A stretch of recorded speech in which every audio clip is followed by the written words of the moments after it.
Hi guys, कैसे हो आप सब लोग। This is Chetan Prakash and you are watching my YouTube channel. तो आज की इस वीडियो में हम डिस्कस करने वाले हैं, जैसे कि मैंने आपसे वादा किया था कि मैं सारी की सारी टेबल को एक बार आपका रिवाइज करवाऊंगा। ठीक है, वन शॉट वीडियो बनाऊंगा और मैंने इसकी क्लास 12th की एनसीईआरटी की जो सारी की सारी टेबल्स हैं, जो क्लास 12th की जो एनसीईआरटी है उसमें सारी सारी टेबल दी हुई है, उनकी वीडियो है जो मैंने वो बना दी है। ठीक है, तो वो भी आप देख लीजिए। अभी ये क्लास 11th की एनसीईआरटी की जो सारी सारी टेबल्स है वो आपको इसमें सारी वीडियो में मिलने वाली है। नमस्कार दोस्तों, वेलकम टू माय चैनल। तो चलिए वीडियो शुरू करते हैं without any wasting further delay. तो सभी के लिए बता दूं, मेरा नाम चेतन प्रकाश और ये वीडियो आप कोई भी देख सकता है। नीट के लिए तैयारी कर रहे हो आप, एम्स के लिए, बीएससी नर्सिंग के लिए या बीएससी पैरामेडिकल के लिए, कोई भी देख सकता है, सभी के लिए कॉमन वीडियो है। ठीक है, तो चलिए देखिए, हमारी टेबल की बात आती है तो सबसे पहले जो हमारा पहले चैप्टर है, ठीक है, हमारा जो क्लासिफिकेशन वाला चैप्टर है उसमें हमारा क्या दिया हुआ है, लिविंग वर्ल्ड चैप्टर है हमारा। यहाँ पर organism with their taxonomic categories, यहाँ पर कुछ ऑर्गेनिजम्स लिखे हुए हैं और इस टेबल से भाई हर बार क्वेश्चन आता है। हर बार इसमें से देखिए, मैंने फिर हाईलाइट भी किया हुआ है जो ऑर्डर है ना, ऑर्डर से हर बार मोस्टली क्वेश्चन इसमें ऑर्डर से आया हुआ है। ठीक है, क्योंकि ऑर्डर ही है जो एक कुछ अलग सही, यहाँ पर देखिए हर किसी का अलग ऑर्डर है। ठीक है, जैसे कि क्लास को तो आप जैसे कि पीछे यहाँ पर यहाँ पर ऐसा कुछ लगाओ तो आप पहचान सकते हो ये क्लास है। ऑर्डर तो बिल्कुल ही आपको याद रखना पड़ेगा। ठीक है, फैमिली भी, फिर भी आप फैमिली में भी आप मोस्टली जो फैमिलीज होती है उनके पीछे ये सफिक्स लगा होता है, EAC यहाँ पर ये सफिक्स लगा होता है। अब बात करें देखिए कॉमन नेम्स की, जैसे कि अभी इसमें मैन है, मैन की यहाँ पर सारी चीज़ें लिखी हुई है। मैन का होमो सैपियन बायोलॉजिकल नेम है और जीनस होमो है, फैमिली होमोनीड डी है और हमारा जो ऑर्डर है वो प्राइमेटा ऑर्डर से हम बिलोंग करते हैं, आप सभी को पता ही होगा। और जो हमारी क्लास है जो वो मैमेलिया है। ठीक है, फाइलम हमारा कॉर्डेटा है, हम ऑर्डर हमारा प्राइमेटा है। ठीक है, उसके बाद अगर हम हाउस फ्लाई की बात करें तो मस्का डोमेस्टिका इसका साइंटिफिक नेम है और मस्का इसमें क्या है, जिन्नस है। और की क्या है, मस्सीडेई जो भी है यार फैमिली। ठीक है, इंग्लिश नेम है, इतनी करेक्ट प्रोनाउंसिएशन नहीं हो पाती। तो डायप्टेरा इसका क्या है जी, आपका ऑर्डर है और आपका क्लास इंसेक्टा से ये बिलोंग करती है और फाइलम इसका आर्थ्रोपोडा है। मैंगो की बात करें, देखिए यहाँ पर ऑर्डर को आपको याद रखना है, डाइपटेरा मतलब इसमें दो इसमें क्या है, जैसे कि यहाँ पर डाइपटेरा का मतलब इसमें आई थिंक 2 लेग्स होती हैं इसमें। ठीक है, मतलब 2 पेयर लेग्स के ये होते हैं डाइपटेरा। आपने देखा होगा हाउस फ्लाई की 2 पेयर ऑफ लेग्स होती है। ठीक है, उसके बाद मैंगोफीरा इंडिका इसका साइंटिफिक नेम है और मैंगोफीरा इसका आप सभी को पता होगा जीनस का नेम है। और एनाकार्डियेसी फैमिली, यहाँ फैमिली याद रखनी है भाई, फैमिली और ऑर्डर याद रखना है। एनाकार्डियेसी फैमिली है और ऑर्डर है वो सेपिनडेल्स है, सेपिनडेल्स इसका ऑर्डर है।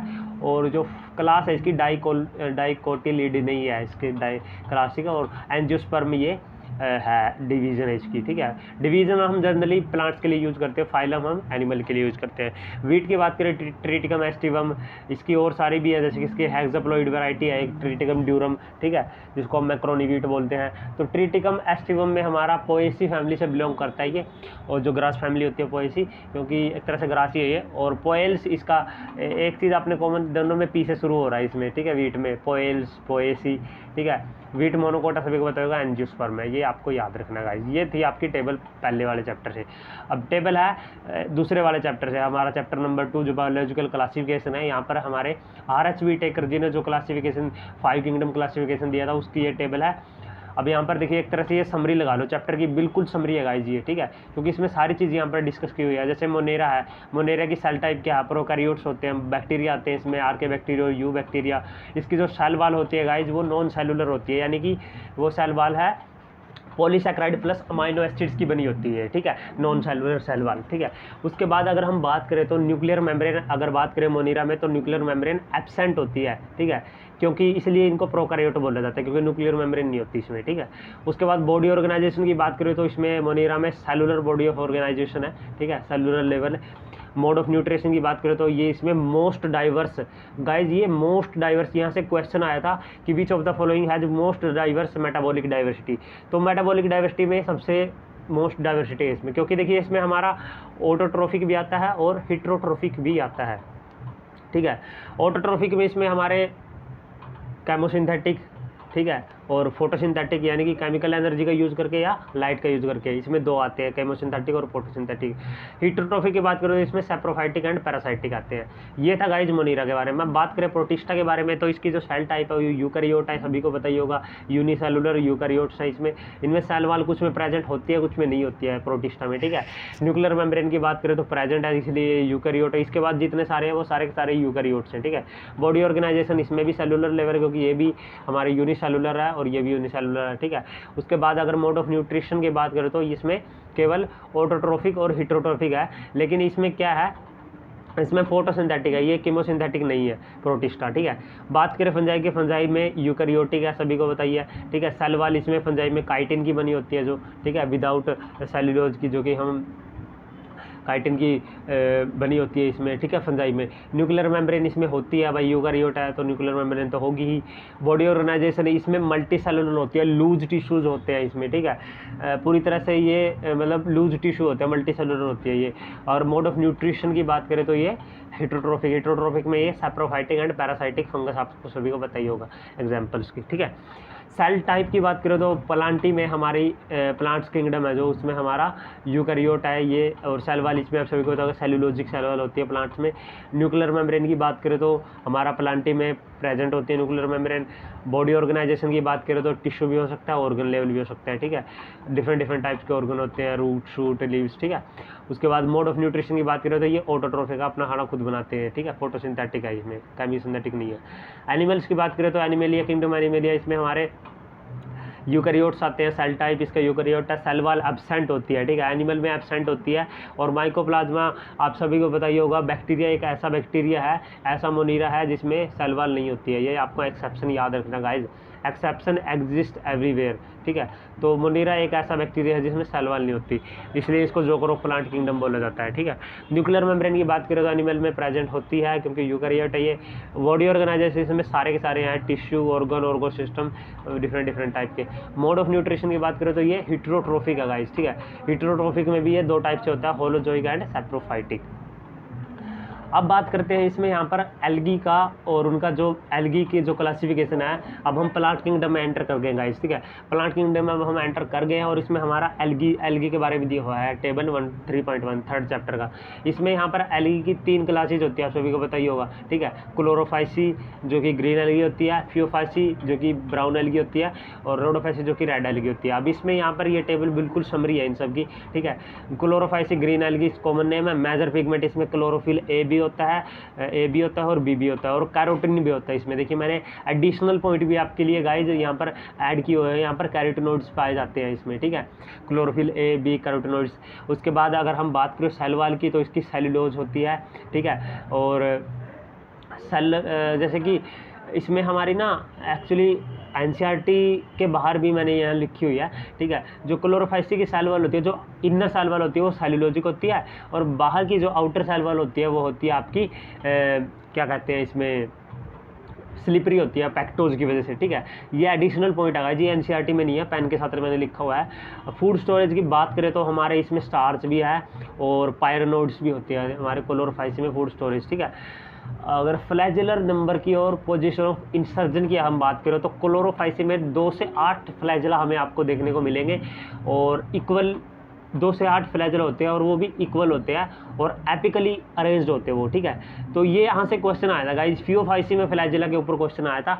और अगर हम बात करें इसका हैबिटेट की क्लोरोफाइसी की, तो ये फ्रेश वाटर में मिल सकते हैं हमें, ब्रैकिश वाटर में, छिछले वाटर में मिल सकते हैं, और साल्ट वाटर में मिलते हैं। ब्रैकिश वाटर कौन सा होता है यहाँ पर देखिए, जिसमें हाई साल्ट कंसंट्रेशन, ठीक है, हाई साल्ट कंसंट्रेशन वाटर की उसको हम ब्रैकिश वाटर बोलते हैं, ठीक है।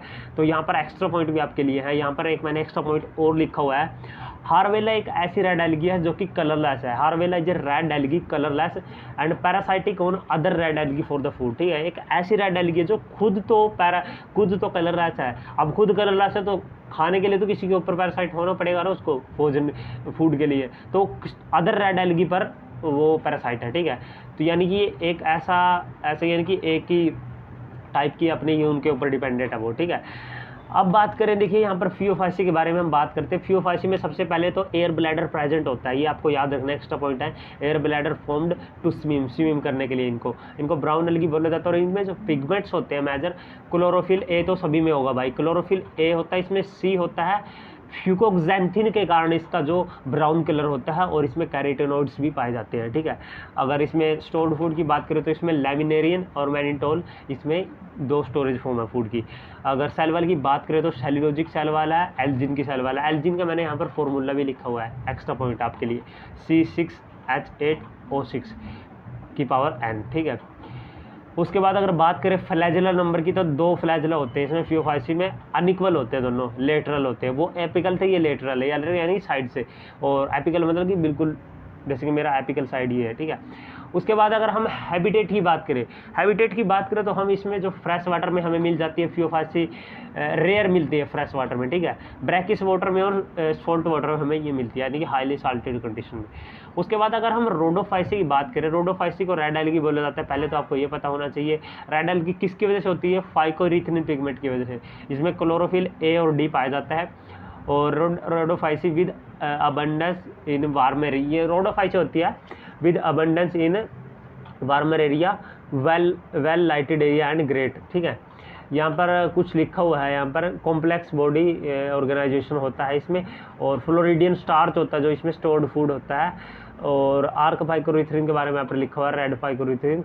उसके बाद cellulose, pectin and polysulphate ester की इसकी सेल वॉल पाई जाती है। सेल्यूलोज भी होता है, पैक्टिन भी होता है, और पॉलीसल्फेट एस्टर भी होता है, ठीक है। FOFIC की cell wall cellulose plus algin की होती है, और क्लोरोफाइसी की cell wall cellulose plus pectin की होती है। बात करें फ्लैजेला की गाइस, तो इसमें फ्लैजेला कोई नहीं पाया जाता रोडोफाइसी में, ठीक है। ये मतलब मूवेबल नहीं होती है। ये फ्रेश वाटर में ये हम कुछ मिल जाती हैं हमें रोडोफाइसी, ब्रैकिश वाटर में और सॉल्ट वाटर में हमें ये मोस्टली मिलती है। यहाँ पर देखिए मैंने लिखा हुआ है।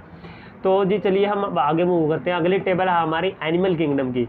यहाँ पर broad classification of kingdom Animalia and common, यहाँ पर फीचर्स लिखे हुए हैं इनके, ठीक है।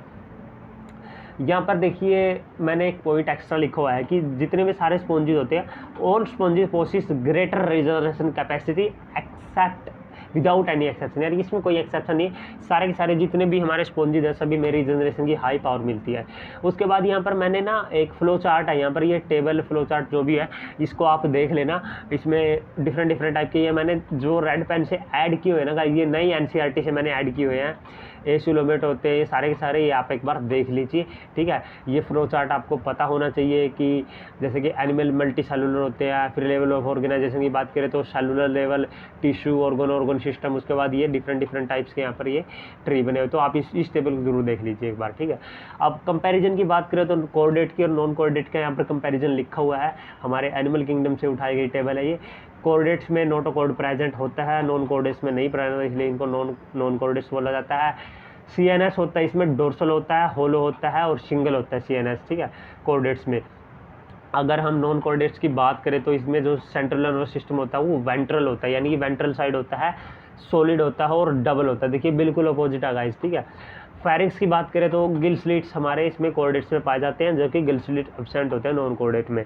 हार्ट हमारा यूजुअली देखिए वेंट्रल साइड है मेरा हार्ट, ठीक है, हम कोऑर्डिनेट्स में आते हैं। तो अगर हार्ट प्रेजेंट होता है नॉन कोऑर्डिनेट्स में तो वो डोर्सल की साइड प्रेजेंट होता है।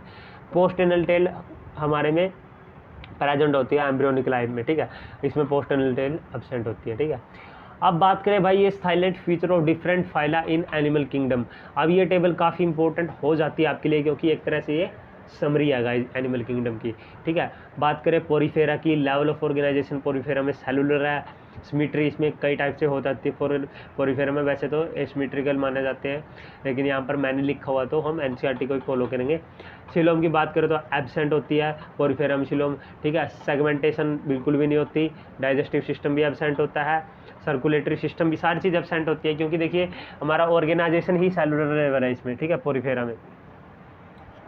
और डिस्टिंक्टिव फीचर पोरीफेरा का ये है कि body with pores and canal in the wall, ठीक है। बॉडी इनकी पोरस बॉडी होती है, इनकी बॉडी में ना पोर पाए जाते हैं गाइस, छेद पाए जाते हैं, ठीक है, and canal in the wall, ठीक है।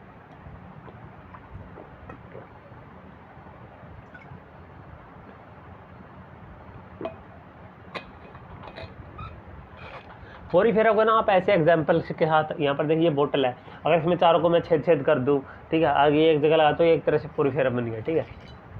पानी भी का एग्जाम्पल दे दिया मैंने। अब बात करते हैं सीलेंट्रेटा की। सीलेंट्रेटा निडेरिया की बात करें हम, तो सीलेंट्रेटा में गाइज हमारे जो लेवल ऑफ ऑर्गेनाइजेशन होता है वो टिश्यू ग्रेड का होता है। इसमें रेडियल सिमेट्री पाई जाती है गाइज, सीलेंट्रेटा में रेडियल सिमेट्री पाई जाती है। सिलोम इसमें भी एब्सेंट होती है, सेगमेंटेशन इसमें भी नहीं होता। डाइजेस्टिव सिस्टम देखिए, पोरीफेरा में डाइजेस्टिव सिस्टम कंप्लीट एब्सेंट था, लेकिन इसमें इनकम्प्लीट डाइजेस्टिव सिस्टम है। सर्कुलेटरी सिस्टम, यहाँ से आपका पूरा चांस है क्वेश्चन आने का। सर्कुलेटरी सिस्टम देखिए इसमें एब्सेंट होता है, दोनों में एब्सेंट है, ठीक है। अगर इसका डिस्टिंक्टिव फीचर की बात करें हमें, तो इनमें न्यूडोब्लास्ट होती है और निमेटोसाइट्स जिसको बोलते हैं, न्यूडोब्लास्ट होती है जिसके हेल्प से ये अटैक करते हैं, ठीक है। उसके बाद हम टीनोफोरा की बात करें, तो लेवल ऑफ ऑर्गेनाइजेशन बात करें टीनोफोरा में, तो टिश्यू ग्रेड का ऑर्गेनाइजेशन पाया जाता है। और सिमेट्री की बात करें तो भाई इसमें हमारी रेडियल सिमेट्री पाई जाती है टीनोफोरा में, ठीक है। और सिलोम की बात करें तो एब्सेंट होती है, सिलोम और सेगमेंटेशन दोनों चीज़ एब्सेंट होती है।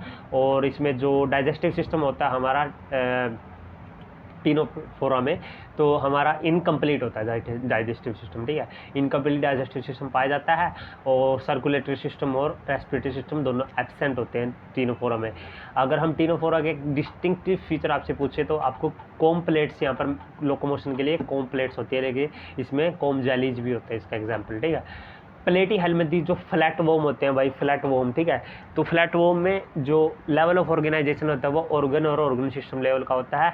यहाँ पर देखिए मैंने पेन के साथ हाईलाइट किया हुआ है, सबसे पहले बार बायलेट्रिकल सिमेट्री किसमें देखने को मिली थी हमें, प्लेटी हेलमेंथीस में सबसे पहले हमें बायलेट्रिकल सिमेट्री देखने को मिली थी। और सिलोम इसमें भी एब्सेंट होते हैं, एसिलोमेट होते हैं ये। सेगमेंटेशन इसमें भी एब्सेंट होती है। इनकम्प्लीट डाइजेस्टिव सिस्टम पाया जाता है। और मेरे पीछे बारिश हो रही है यार, ठीक है। सब डाइजेस्टिव सिस्टम भी इनकम्प्लीट है, सर्कुलेटरी सिस्टम भी इनकम्प्लीट है, रेस्पिरेटरी सिस्टम भी इनकम्प्लीट है, और ठीक है, सॉरी एब्सेंट है, इनकम्प्लीट तो क्या ही है, ठीक है। फ्लैट बॉडी होती है इनमें, इनकी बॉडी ना ऐसे फ्लैट होती है, ठीक है, जैसे कि टेप वोरब की बॉडी बिल्कुल फ्लैट होती है दोनों साइड से। और इनमें ना शक्कर पाए जाते हैं। अब बात करें शक्कर, दो टाइप के शक्कर होते हैं इनमें, ठीक है। एक वेंट्रल शक्कर होता है, एक आपका टर्मिनल जो ऊपर शक्कर होता है, ठीक है। ओरल शक्कर होता है जिसकी वजह से ये चूसते हैं, और वेंट्रल शक्कर की हेल्प से ये किसी भी सरफेस पर, जैसे कि ह्यूमन के इंटेस्टाइन में रहते हैं, तो ये वहाँ पर चिपक जाते हैं जाके, ठीक है। तो ये थे गाइज प्लेटी हेलमेंथीस के बारे में कुछ इंपॉर्टेंट पॉइंट्स मैंने जो आपके साथ डिस्कस किए। एस्केलिमेंथीस के बारे में अगर बात करें तो ये है गाइज राउंड वॉर्म, और इनमें ऑर्गन सिस्टम, सबसे पहले ऑर्गन सिस्टम हमें प्लेटी हेलमेंथीस में देखने को मिला था। और जो एस्केलिमेंथीस है इनमें हमें ऑर्गन सिस्टम, और सबसे पहले इसमें ये स्यूडोसिलोमेट्स होते हैं, यानी कि इनमें फाल्स सिलोम होती है। और सबसे पहले जो कंप्लीट डाइजेस्टिव सिस्टम जो पाया गया था वो हमारा एस्केलिमेंथीस में पाया गया था, राउंड वॉर्म में पाया गया था सबसे पहले कंप्लीट। अगर आपसे कोई क्वेश्चन पूछे ना कि कंप्लीट डाइजेस्टिव सिस्टम किस में पाया गया था, वो हमारा एस्केलिमेंथीस में पाया गया था, ठीक है। बात करें अगर हम, इसमें भी सर्कुलेटरी सिस्टम और रेस्पिरेटरी सिस्टम दोनों एब्सेंट होते हैं गाइस, ठीक है। अगर हम बात करें एस्केलिमेंथीस की, इसमें अगर आपका एक इम्पोर्टेंट डिस्टिंक्टिव फीचर अगर आपसे कोई पूछेगा तो आपको बताना है कि इनकी शेप ना ओपन वोम शेप्ड होते हैं। जैसे कि एक वोम होता है ना, जैसे कि हुक वोम हो गया, इनमें वोम शेप्ड होते हैं, गोल होते हैं, ठीक है। उसके बाद हम बात करें एनेलिडा की, एनेलिडा में ऑर्गन सिस्टम लेवल का ऑर्गेनाइजेशन पाया जाता है, बायलेटरल सिमेट्री होते हैं, ठीक है। सबसे पहले जो सिलोमेट थे भाई ये थे हमारे एनेलिडा, और सबसे पहले इनमें सेगमेंटेशन देखने को मिला था हमें, ठीक है। कंप्लीट डाइजेस्टिव सिस्टम था, और सबसे पहले सर्कुलेटरी और रेस्पिरेटरी सिस्टम सबसे पहले हमें एनेलिडा में देखने को मिला था गाइस, ठीक है। रेस्पिरेटरी और सर्कुलेटरी सिस्टम हमें सबसे पहले एनेलिडा में देखने को मिला था, ठीक है। तो ये पॉइंट आपको ध्यान में रखना है। उसके बाद अगर हम बात करें तो सबसे डिस्टिंक्टिव फीचर है बॉडी सेगमेंट्स में डिवाइडेड होती है इनकी, जैसे कि आपने अर्थवॉर्म को देखा होगा, सेगमेंट्स में डिवाइडेड होते हैं, ठीक है। अगर हम आर्थ्रोपोडा की बात करें तो इसमें क्या होता है, बायलेटरिकल सिमेट्री होती है, organ grade of organ system grade of organization होता है, सिलोमेट्स होते हैं, ये प्रेजेंट होता है, इनमें सेगमेंटेशन भी प्रेजेंट होता है, कंप्लीट डाइजेस्टिव सिस्टम पाया जाता है आर्थ्रोपोडा में, और सारी चीज़ें प्रेजेंट होती है। अगर हम डिस्टिंक्टिव फीचर की बात करें, देखिए नीचे की जितनी सारी टेबल है उन सभी में जो प्रेजेंट लिखा हुआ है, ठीक है। एक्सोस्केलेटन इनमें, इसमें काइटिनियस एक्सोस्केलेटन होता है गाइस, और इनमें जॉइंटेड अपेंडेजेज होती है, यानी कि जोड़, इसलिए इनको आर्थ्रोपोडा, आर्थ्रो जैसे कि आर्थ्रो का मतलब होता है जॉइंट, ठीक है। आर्थ्रोलॉजी, आर्थ्रो, देखिए आर्थ्रो जॉइंट से रिलेटेड होते हैं, जॉइंटेड अपेंडेज पाई जाती है इनमें, ठीक है। मोलस्का की बात करें तो मोलस्का में सबसे पहले भाई इनको आपको एक चीज़ पता होनी चाहिए। देखिए यहाँ पर सेगमेंटेशन एब्सेंट होता है, सेगमेंटेशन ओनली हमारे एनालिडा में और आर्थ्रोपोडा में पाई जाती है, ठीक है। आर्थ्रोपोडा में सारे इंसेक्ट आते हैं। मोलस्का में क्या है, सारी चीज़ें हैं, बस इनमें सेगमेंटेशन नहीं है। और मोलस्का की एक आपको करेक्टर याद रखना है कि external skeleton cell usually present, ये ना शेल्ड होते हैं, यानी कि अपने चारों तरफ ये एक शेल बना के रहते हैं, शंख वगैरह आते हैं इसमें मोलस्का में, ठीक है। इकाइनोडर्मेटा की बात करें तो भाई इनमें ना रेडियल सिमेट्री पाई जाती है, इनमें एक्चुअली में इनमें रेडियल सिमेट्री भी होती है और बायोलेट्रिकल सिमेट्री भी होती है, ठीक है। तो रेडियल सिमेट्री पाई जाती है इनमें, और डिपेंडिंग अपॉन द स्टेज, ठीक है, किस स्टेज में है वो, ठीक है। ये एनसीईआरटी में लिखा हुआ है। और अगर बात करें सेगमेंटेशन की तो इसमें भी एब्सेंट है।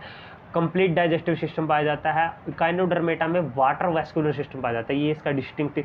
एक्चुअली इस टेबल से ना आपको एक ही चीज़ आ सकता है कि किस में क्या चीज़ पहले देखी गई, ठीक है। और यहाँ से डिस्टिंक्टिव फीचर आ सकता है आपका, ठीक है। ये चीज़ मेन है, क्योंकि डिस्टिंक्टिव फीचर आपको पता होने चाहिए हर ऑर्गेनिज्म का, ठीक है।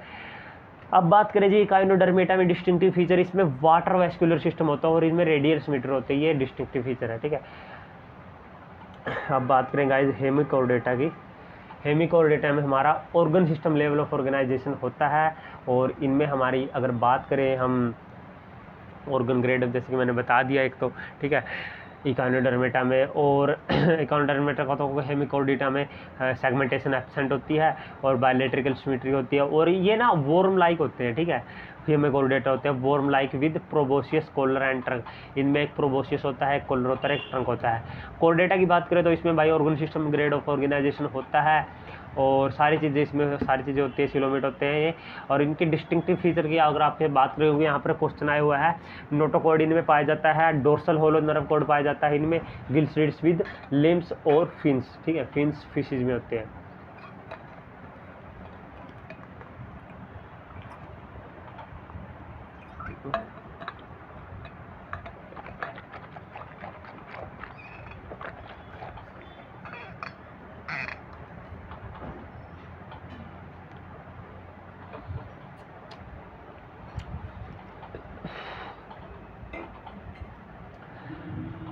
अब जो हमारा बायोमोलिक्यूल चैप्टर ना, बायोमोलिक्यूल वाला चैप्टर है, उसमें एक टेबल दी हुई है guys, A comparison of elements present in non living and living matter, ठीक है।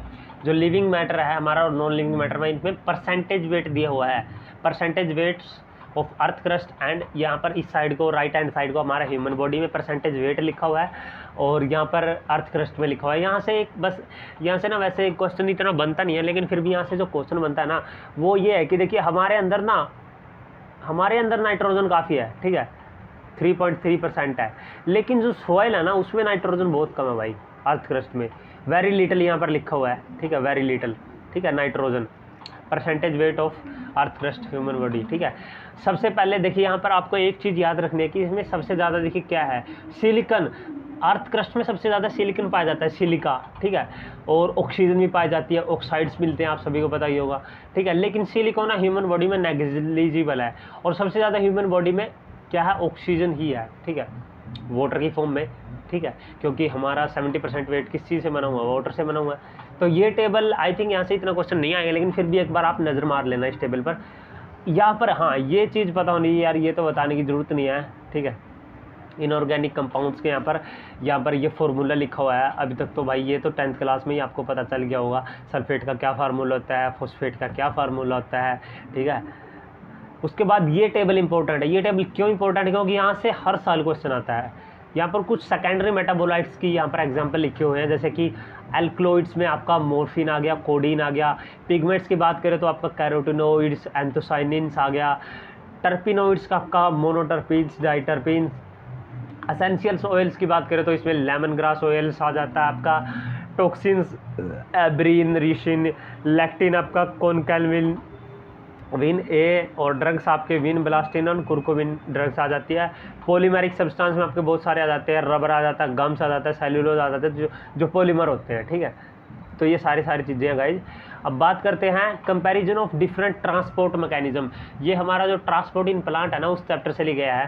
ट्रांसपोर्ट मैकेनिज्म डिफरेंट टाइप के यहाँ पर कंपैरिजन लिखा हुआ है। जैसे कि सिंपल डिफ्यूजन है, सिंपल डिफ्यूजन में सारी चीज़ें, सब चीज़ों में नो भरा हुआ भाई, क्योंकि रिक्वायर स्पेशल मेम्ब्रेन प्रोटीन, कोई ज़रूरत नहीं होती भाई, डिफ्यूजन सिंपल हो जाता है। High concentration, low concentration, highly selective, कोई ज़रूरत नहीं है भाई सिलेक्टिव होने की, ठीक है। ट्रांसपोर्ट सैचुरेट, क्योंकि प्रोटीन नहीं होता तो ट्रांसपोर्ट सैचुरेट क्यों होगा, ठीक है। उसके बाद अपहिल डाउनहिल ट्रांसपोर्ट होता है, सभी को पता ही होगा, हाई कंसंट्रेशन से लो कंसंट्रेशन की तरफ जाता है। एटीपी की रिक्वायरमेंट बिल्कुल भी नहीं होती हमें, ये होता है हमारा simple diffusion.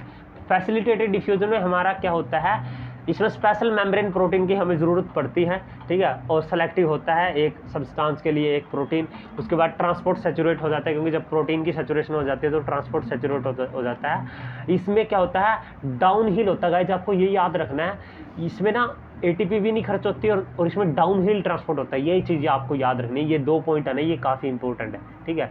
Down hill transport होता है। एक्टिव ट्रांसपोर्ट की बात करें तो हम देखिए सारी चीज़ों में यस लिखा हुआ भाई, इसमें स्पेशल मेम्ब्रेन प्रोटीन भी पाए जाते हैं, ठीक है। हाईली सिलेक्टिव भी होता है एक्टिव ट्रांसपोर्ट, ट्रांसपोर्ट सैचुरेशन भी होती है, ठीक है। अपहिल ट्रांसपोर्ट होता है, लो कंसंट्रेशन से हाई कंसंट्रेशन की तरफ जाते हैं, और इसमें एटीपी की भी जरूरत होती है। तो ये सारे पॉइंट्स हैं जो इस टेबल से काफ़ी इंपॉर्टेंट हो जाते हैं। अब हम मूव करते हैं हमारी नेक्स्ट टेबल पर। नेक्स्ट टेबल हमारी ह्यूमन फिजियोलॉजी की टेबल है गाइज। ह्यूमन फिजियोलॉजी में हमारी टेबल है, यहाँ पर समरी दी हुई है, absorption in different part of digestive system, mouth, stomach, small intestine, large intestine में हमारे यहाँ पर क्या क्या चीज़ कहाँ पर क्या क्या चीज़ एब्जॉर्ब होती है। जैसे कि माउथ में कुछ सर्टेन ड्रग्स होती हैं, जो माउथ का जो म्यूकोसा होता है उसमें हमारी एब्जॉर्ब हो जाती है कुछ ड्रग्स, सारी की सारी नहीं, कुछ drugs. And the lower side of tongue and absorb into the blood capillaries lining them, ठीक है।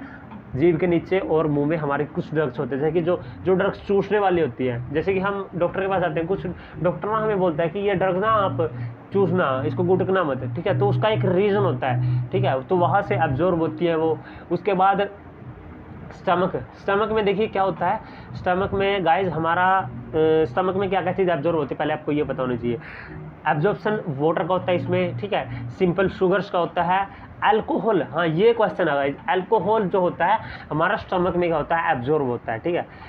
सिंपल शुगर, यहाँ से क्वेश्चन आया हुआ है। अब स्मॉल इंटेस्टाइन की बात करें तो this is the principal organ of the absorption of nutrient, ठीक है। न्यूट्रिएंट्स होते हैं सारे के सारे स्मॉल इंटेस्टाइन में हमारे एब्जॉर्ब होते हैं। डाइजेस्टिव सिस्टम की बात करें तो यहाँ पर सारा कंप्लीट डाइजेशन यहाँ पर हमारा बॉडी का होता है। और फाइनल प्रोडक्ट ऑफ डाइजेशन जैसे कि glucose, fructose, fatty acid, glycerol, हमारे फ्रक्टोज, यहाँ पर ये सारी की सारी चीज़ें यहाँ पर हमारी एब्जॉर्ब होती है, ठीक है। उसके बाद ये लिम्फ में और ब्लड स्ट्रीम में जाती है थ्रू म्यूकोसा। लार्ज इंटेस्टाइन की बात करें तो यहाँ पर कुछ वाटर का एब्जॉर्प्शन होता है एंड कुछ minerals and some drugs are absorbed here large intestine में। अब बात करें गाइज हमारा जो सेकंड चैप्टर है ह्यूमन फिजियोलॉजी का, हमारा ये क्या कहते हैं, हमारा जो रेस्पिरेशन वाला चैप्टर है, रेस्पिरेटरी सिस्टम वाला, इसमें हमारे ना पार्शियल प्रेशर लिखा हुआ है गैसेज के। और यहाँ पर ये भी लिखा हुआ है कि एल्विलाई में कितना पार्शियल प्रेशर है, एल्विलाई में, ब्लड में, डीऑक्सीजनेटेड ब्लड में, ऑक्सीजनेटेड ब्लड में। तो यहाँ पर प्रेशर लिखा हुआ वो mm/Hg में लिखा हुआ है, ऑक्सीजन का और कार्बन डाइऑक्साइड का। तो ये टेबल काफ़ी, क्योंकि यहाँ से काफ़ी ज़्यादा चांस है क्वेश्चन आने के। अब रेस्पिरेटरी गैस 2 ही है, ऑक्सीजन या CO2, ठीक है।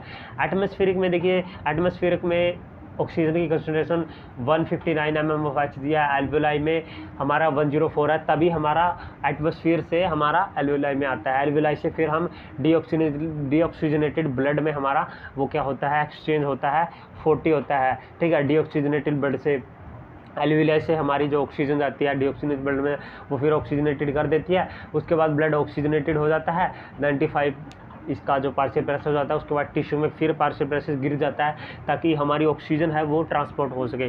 तो ये टेबल काफ़ी इंपॉर्टेंट हो जाती है गाइज आपके लिए।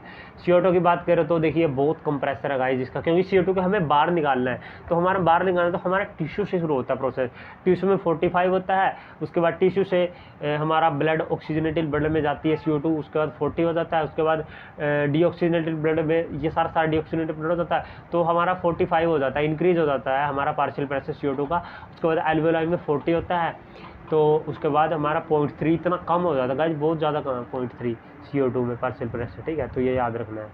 उसके बाद हमारा जो थर्ड चैप्टर है गाइस ब्लड वाला, ठीक है, सर्कुलेटरी सिस्टम वाला, उसमें यहाँ पर ब्लड ग्रुप और डोनर कंपैटिबिलिटी के यहाँ पर चार्ट दिया हुआ है। जैसे कि जो ब्लड ग्रुप ए होता है उसमें एंटीजन ए होता है, एंटीबॉडी प्लाज्मा में होती है, एंटी बी होती है, और डोनर ग्रुप वो किस किस को ब्लड दे सकता है, ए वाले को दे सकता है, और ओ वाला यूनिवर्सल डोनर होता है और ए बी वाला यूनिवर्सल एक्सेप्टर होता है, ठीक है। तो बी वाला जी ब्लड ग्रुप बी में हमारे एंटीजन होते हैं आरबीसी के ऊपर बी, ठीक है, और एंटीबॉडी होती है एंटी ए, और वो बी को भी दे सकता है, ए को भी दे सकता है, और ए बी देखिए किसी से भी ले सकता है, ए बी से, ए से, बी से और ओ से, ठीक है। तो इसमें एंटीजन ए और बी होता है और इसमें कोई एंटीबॉडी नहीं पाई जाती है। ओ वाले में भाई कोई एंटीजन नहीं होता और कोई एंटीबॉडी नहीं होती, तो ए बी ओ, ठीक है। तो यही सारी टेबल थी यार +1 की, तो बस यही सारी टेबल थी। थोड़ी +1 वाली सारी सारी मैंने आपको डिस्कस की। +2 की जो हमारी टेबल्स थी उसकी भी आपकी वीडियो है अपलोडेड, तो वो आप वीडियो आप देख सकते हो जाकर। तो चलिए आप वीडियो एंड करने का समय हो गया। आई होप कि आपको ये वीडियो पसंद आई होगी गाइज, ठीक है। +1 की और +2 की दोनों मैंने डिस्कस कर दी। टेबल है जो इंपॉर्टेंट मैंने आपसे वादा किया था, ठीक है। तो आप हमारे फेसबुक के पेज को लाइक कर सकते हो, ठीक है, @चेतन प्रकाश ये है हमारी ID, ठीक है। लिंक आपको डिस्क्रिप्शन बॉक्स में मिल जाएगा। सिंपल फेसबुक पर आप सर्च करोगे तो हमारा फेसबुक पेज सर्च में आ जाएगा, चेतन प्रकाश आपको सर्च करना है, ठीक है। इसको लाइक कीजिएगा, फॉलो कीजिए हमारे इस पेज को, ठीक है।